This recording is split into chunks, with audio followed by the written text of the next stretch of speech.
Hi everyone, this side CA Komal Tyagi. आज हमारे साथ हैं सीए राहुल बजाज, जिनके साथ हम डिस्कस करेंगे बजट में आए हुए कुछ इंपॉर्टेंट चेंजेस जो कि इंपॉर्टेंट है सीए फाइनल स्टूडेंट्स के लिए, साथ ही साथ अदर प्रोफेशनल्स के लिए जो हमारे साथ चैनल पे जुड़े हुए हैं।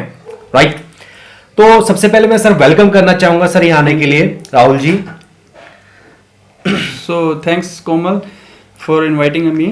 सबसे पहले तो मैं ये आपको एज ए प्रोफेशनल बताना चाहूँगा, जो हमारा ये बजट आया 2021 on my point of view से अगर मैं बात करूँ तो ये this budget according to me is above then average, it's good enough, right. क्योंकि हमें एज ए प्रोफेशनल कहीं ना कहीं ये लग रहा था कि गवर्नमेंट जो ये कोविड और लॉकडाउन की वजह से रेवेन्यू लॉस हुआ है तो उसका बर्डन कहीं वो टैक्स पेयर्स या स्मॉल बिजनेसमैन के ऊपर ना अपना ट्रांसफर करे, जिसके कारण वो अपने रेट्स को इंक्रीज कर सकती थी, अपने इनकम टैक्स के सैलरीज के स्लैब्स को इंक्रीज कर सकती थी, या फिर अपने सप्लाई ऑफ गुड्स को के रेट्स को भी इंक्रीज कर सकती थी। But as per our expectations government ने ऐसा नहीं करा। उन्होंने सब चीज़ों को, अपनी इंडस्ट्रीज को, पूरे इकोनॉमी को ध्यान में रखते हुए, हाँ उन्होंने रेट्स को रिड्यूस नहीं करा, बेनिफिट्स नहीं दिए, लेकिन उन्होंने इनको बर्डन भी अपना ट्रांसफर नहीं करा, राइट।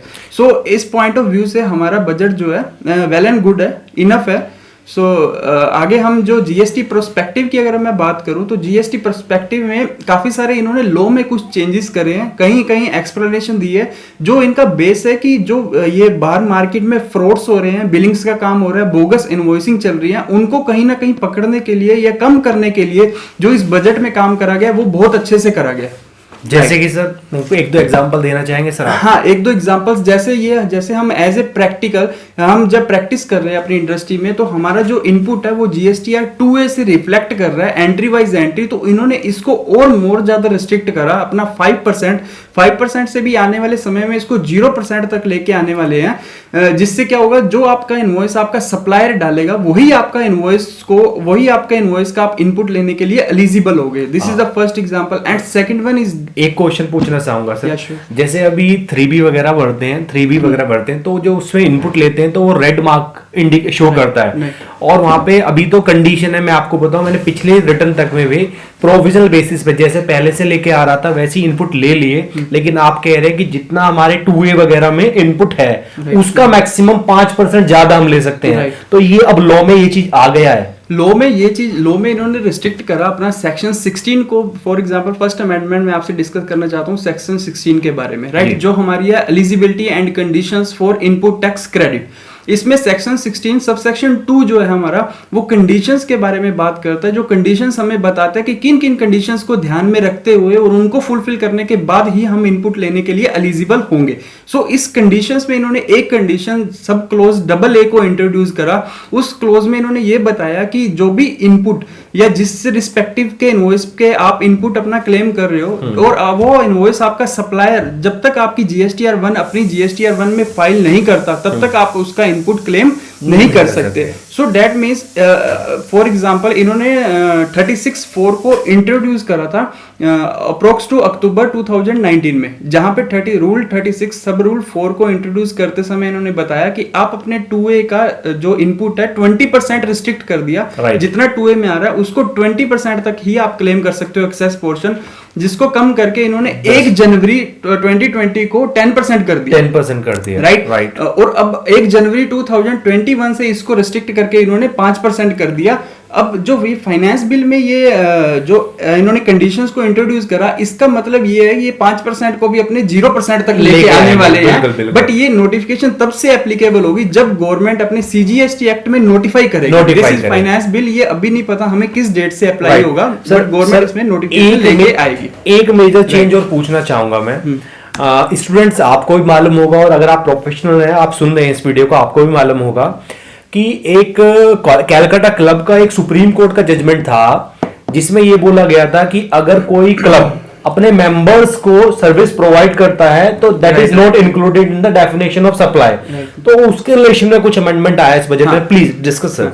इन्होंने सबसे पहली अमेंडमेंट जो फाइनेंस बिल में 99 सेक्शन में इन्होंने अमेंडमेंट करी, जो हमारा सीजीएसटी एक्ट सेक्शन 7 से रिलेटेड है। वो सेक्शन 7 किस चीज में डील्स करता है? हमारी सप्लाईज की। वो हमारी सप्लाईज की डिफाइन करता है, कौन सी एक्टिविटीज और ट्रांजेक्शंस को हम सप्लाई बनाएंगे और किन को हम सप्लाई से आउट करेंगे। डेट मींस वो डिफाइन करेगा किसके ऊपर जीएसटी एप्लीकेबल होगा या जीएसटी एप्लीकेबल नहीं होगा।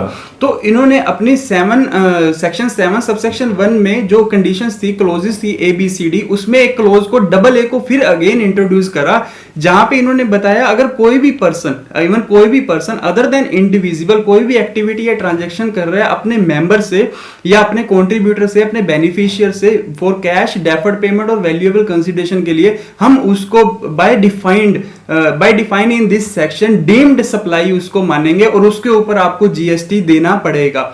ये ऐसा इन्होंने क्यों स्पेसिफिकली इसको इंट्रोड्यूस करा? जैसे एज सेड कोमल त्यागी की एक केस लो था कोलकाता का क्लब का 2019 का, उसमें क्लब वालों ने अपना सुप्रीम कोर्ट के सामने क्या ओपिनियन रखा कि जो क्लब्स हैं और जो उनके मेंबर्स हैं, वो उन्होंने ये ओपिनियन रखा कि हम तो एक सेम पर्सन है, सेम एंटिटीज हैं, तो हमारी जो आपस में ट्रांजैक्शंस हो रही हैं, आपस में एक्टिविटीज हो रही हैं, वो सर्विस कैसे, उसके ऊपर वो सर्विस टैक्स का केस था, तो उसके ऊपर सर्विस कैसे अप्लाई होगी। तो गवर्नमेंट ने और ऑनरेबल सुप्रीम कोर्ट ने भी इसके ऊपर ही ऐसा सेम कुछ क्लब्स के जैसा ही ओपिनियन दिया। तो उन सबको नेगेट करते हुए, उन सबको साइड में रखते हुए गवर्नमेंट ने ये अपनी नई AA क्लोज को इंट्रोड्यूस करा सेक्शन 7 में, और साथ के साथ नीचे एक एक्सप्लेनेशन दे दी कि एक्ट में अगर कुछ और लिखा हो, किसी भी एक्ट में, या कोई और जजमेंट आई हो, या कोई और किसी ने भी लॉ ने इन्फोर्स टाइम पे बताया हो, तो हम उसको ओवररूल करते हैं। Notwithstanding anything judgment को हमने सबको ओवररूल कर दिया। उस केस में अब अगर आप क्लब कोई भी अपने मेंबर्स को या RWA अपने मेंबर्स को कोई भी अगर सर्विस प्रोवाइड करता है या कोई भी गुड्स की सप्लाई करता है, दैट इज सप्लाई, और आपको जीएसटी उस पे देना पड़ेगा। एक चीज और पूछना चाहूंगा, थोड़ा सा क्लैरिफिकेशन चाह रहा हूं सर, ये क्या है कि ये अदर देन इंडिविजुअल कवर कर रहा है, जैसे आपने अभी बोला, तो यहाँ पे इंडिविजुअल्स का मतलब अगर कोई company being a club service provide कर रही है अपने मेंबर्स को और वहां से कंसिडरेशन ले रही है, तो it means it's supply. Agree sir? Right, agree. Okay, इसको एक चीज और इसमें ऐड ऑन करना चाहूंगा। इसमें ना हम शेड्यूल 2 को, जब हम सेक्शन 7 को रेफर करते थे, उसके साथ साथ हम शेड्यूल 2 पढ़ते थे, राइट? शेड्यूल 2 किस चीज का था? वो ये था, activity to be treated as supply of goods और सर्विसेज। उसमें ना एंट्री नंबर 7 ऑलरेडी एक प्रिस्क्राइब्ड थी, जो कह रही थी कि जो इस तरह की सेम एंट्री थी, जो कह रही थी कि अनइनकॉर्पोरेटेड एसोसिएशन या बॉडी ऑफ पर्सन से जो भी मेंबर्स अपने डील्स करेंगे या उनके बीच में जो भी ट्रांजैक्शन रहेगी, वो आपकी सप्लाई ऑफ गुड्स होगी। तो इसको यहाँ पे इंट्रोड्यूस करने के बाद उन्होंने शेड्यूल 2 की वो एंट्री को ओमिट कर दिया, उसको डिलीट कर दिया, क्योंकि उसका कोई रेलिवेंस नहीं था। इसीलिए उसने, ये भी एक अमेंडमेंट है इसी फाइनेंस बिल की, कि शेड्यूल 2 की एंट्री नंबर 7 को भी ओमिट करा गया। बहुत बढ़िया सर, बहुत अच्छा लगा। यहाँ पे सर ने 2 इंपॉर्टेंट क्वेश्चंस जो कि काफी टाइम से प्रैक्टिकल नॉलेज के पर्सपेक्टिव से थे, बजट में जो कि चेंज आया है, एक तो स्कोप ऑफ सप्लाई की डेफिनेशन में चेंज, और एक ये एलिजिबल ITC वाला, ये तो वैसे प्रैक्टिकल पॉइंट था। तो सर ने बहुत अच्छे से इस चीज को एक्सप्लेन करा। सर आपके एक्सप्लेनेशन में हम 2-3 चीज और पूछना चाहेंगे। जैसे GST ऑडिट रिमूव्ड हो गया, तो सर ये प्रोफेशनल्स के लिए एक नेगेटिव पॉइंट है, बिजनेसमैन के लिए एक पॉजिटिव पॉइंट है, या नहीं, ऐसा कुछ नहीं? आप इसके बारे में बताइए। मैं अगर इंडस्ट्रीज और बिजनेस पॉइंट ऑफ व्यू से सोचता हूं, मुझे लगता है कि गवर्नमेंट ने उनके साथ फेवर करा। और गवर्नमेंट को ऐसा क्यों लगा? क्योंकि गवर्नमेंट क्या कर रही है जीएसटी में, जैसे हमने प्रीवियस डिस्कशन में करा कि रूल 36(4) लेके आए, बाद में इन्होंने अमेंड करा कि जितना इनपुट आपका 2A में रिफ्लेक्ट होगा वही इनपुट आप ले सकते हो। उन्होंने, गवर्नमेंट ने 1-to-1 रिकंसिलेशंस की एंट्रियां के बेस के ऊपर आपसे टैक्स की रिकवरी करनी है और आपको इनपुट का बेनिफिट देना है। सो दैट्स व्हाई उन्होंने इस प्रोस्पेक्टिव को समझा और इसको ध्यान रखते हुए इस ऑडिट को, जो जीएसटी ऑडिट हमारा सेक्शन 35 सबसेक्शन 5 में इंट्रोड्यूस था, उसको ओमिट करने के बारे में सोचा और ओमिट करा। हाँ, होप सो थोड़ा सा प्रोफेशनल के लिए दुखी की, थोड़ा सा सैडनेस की बात तो है, but as a industry point of view और एज ए बिजनेसमैन, जो स्मॉल बिजनेसमैन है या MSMI है, तो उनके लिए ये एक फेवरेबल पॉइंट है बजट में। Agree with you sir. इसमें एक चीज और छोटी सी मैं ऐड ऑन करना चाहूंगा। इन्होंने ऑडिट को, अब सर क्या ऑडिट नहीं होगा तो हम जो भी अपना डेटा फिल करेंगे क्या वो वैलिड माना जाएगा जीएसटी पोर्टल पे?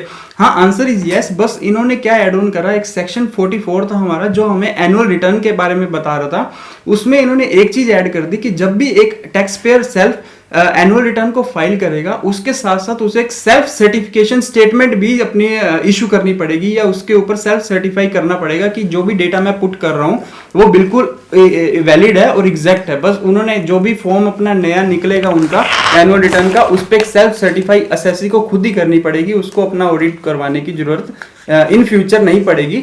बट हाँ, इसमें अब क्वेश्चन ये बार बार मार्केट में मेरे से पूछा जा रहा है कि सर ये अभी 17, 18 और 18, 19 का तो ऑडिट की डेट निकल चुकी है, इट इज फिनिश, राइट। अब 19, 20 का हो रहा है या 21 का हो रहा है, सर क्या ऑडिट हमें बैकडेट से नहीं करना, क्या ऑडिट हम 19, 20 का भी ना करें? तो इसके ऊपर मेरा आंसर अभी तक ये है, क्योंकि ये जो पॉइंट्स रखे गए हैं ना, ये अभी फाइनेंस बिल में रखे गए हैं, right. जो कि अभी हमारे इंट्रोड्यूस नहीं हुए हैं सीजीएसटी में। हाँ, दिस इज प्रपोज्ड। इसको फाइनेंस एक्ट बनाया जाएगा। एक्ट के बाद ये हमारी सीजीएसटी में काउंसिल अपनी एक नोटिफिकेशन इंट्रोड्यूस करेगी जहां पे वो क्लैरिफाई करेगी किस ईयर से आपको ऑडिट मैंडेटरी नहीं है, वो उस टाइम से एप्लीकेबल होगा। सो 19, 20 की जैसे ड्यू डेट 28 फेब है, सो मैं हर एक प्रोफेशनल्स को बोलना चाहूंगा कि अपना वो वर्क ऑन करें और अपना ऑडिट ऑन टाइम फिनिश करें, क्योंकि 18, 19 के लिए मुझे नहीं लग रहा गवर्नमेंट रिलीफ देगी ऑडिट के लिए। Agree with you sir.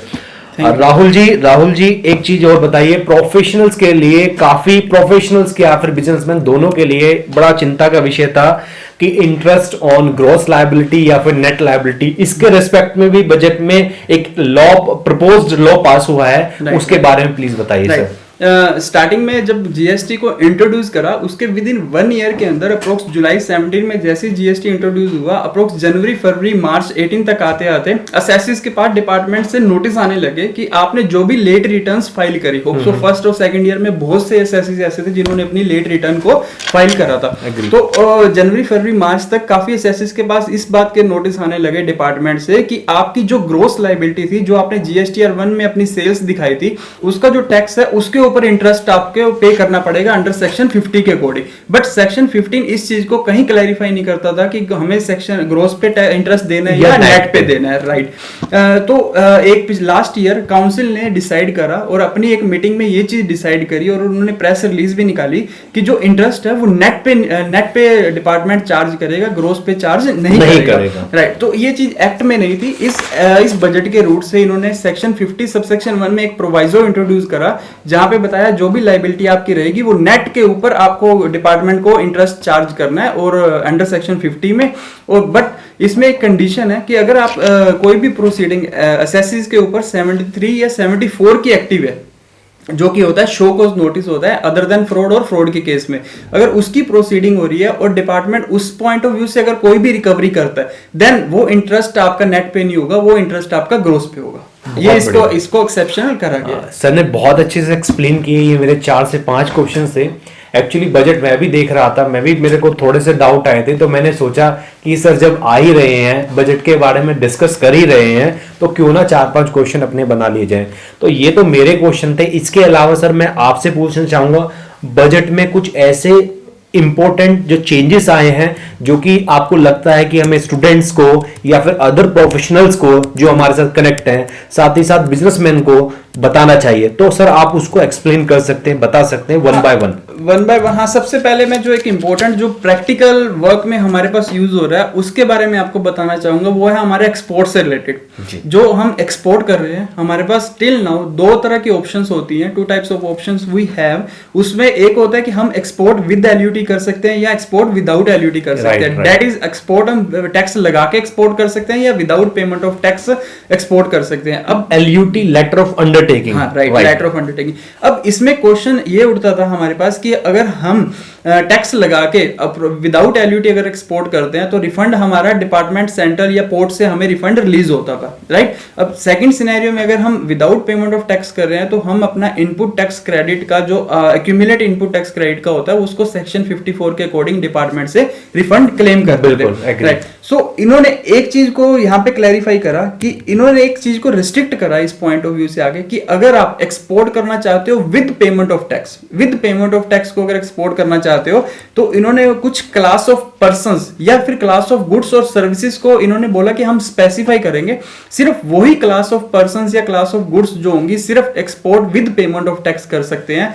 Other than those उनको सिर्फ एक्सपोर्ट करना होगा विदाउट पेमेंट ऑफ टैक्स, और उनका जो भी एक्यूमुलेट इनपुट होगा उसका क्रेडिट वो अपने ज्यूरिडिक्शन और अपने डिपार्टमेंट से क्लेम करेंगे। ये सेक्शन 16 की बहुत इंपॉर्टेंट अमेंडमेंट है आईजीएसटी एक्ट की, राइट। इसके साथ साथ एक और चीज इन्होंने एक्सपोर्ट में एड ऑन करी कि एक सर्विसेज के केस में जब तक हमारे पास रियलाइजेशन नहीं आती थी वहां फॉरेन करेंसी की, तब तक हमें रिफंड रिलीज नहीं होता था, FIRC हमें अटैच करनी पड़ती थी, राइट। बट गुड्स के केस में ऐसा नहीं था। इन्होंने क्या करा, गुड्स को भी पकड़ने के लिए ये बोला कि अगर गुड्स की जो भी फॉरेन करेंसी आपकी वो रियलाइज नहीं होती विद इन टाइम पीरियड जो फेमा में आपके डिसाइडेड होता है, सो आपने जितना भी रिफंड क्लेम करा है उसके 30 डेज के अंदर अंदर विद इंटरेस्ट अंडर सेक्शन 50 के अकॉर्डिंग आपको हमें रिवर्स करना पड़ेगा वो रिफंड अमाउंट। दैट इज उन्होंने रिस्ट्रिक्ट कर दिया। पहले ये वेरीफाई नहीं करते थे कि फॉरेन आया या नहीं आया, अब इन्होंने कंडीशन लगा दी कि अगर आपके पास फॉरेन रियलाइजेशन नहीं होती है, फॉर एग्जांपल BRC की कॉपीज आप नहीं सबमिट करवा पा रहे हो, then you should have to reverse और pay your refund amount you already have claimed from the department with interest. So ये एक चीज इन्होंने रिस्ट्रिक्ट करा कहीं ना कहीं आके एसएससीज को कि वो अपना रिफंड ऐसे बिना फॉरेन करेंसीज के ना ले, राइट। एक छोटी सी अमेंडमेंट हो रहा है हमारे पास एक डीम्ड एक्सपोर्ट का कॉन्सेप्ट होता है। डीम्ड एक्सपोर्ट दैट मींस अगर हम एक्सपोर्ट कर रहे हैं SEZ बाहर नहीं भेज रहे, हम इंडिया में ही SEZ या EOU को अगर हम मटेरियल भेजते हैं या सप्लाई करते हैं, that is deemed export, right. Zero rated export, उस केस में भी हम गवर्नमेंट के पास रिफंड के लिए जाते थे, राइट। बट इस केस में इन्होंने एक छोटा सा एक पॉइंट लिख दिया कि अगर आप SEZ को कोई भी सप्लाई कर रहे हो तो वो सप्लाई पहले नॉर्मल थी, कोई भी सप्लाई आप करो देन आप रिफंड क्लेम कर सकते हो, बट इन्होंने वर्ड यूज कर दिया ओनली फॉर ऑथोराइज्ड ऑपरेशन।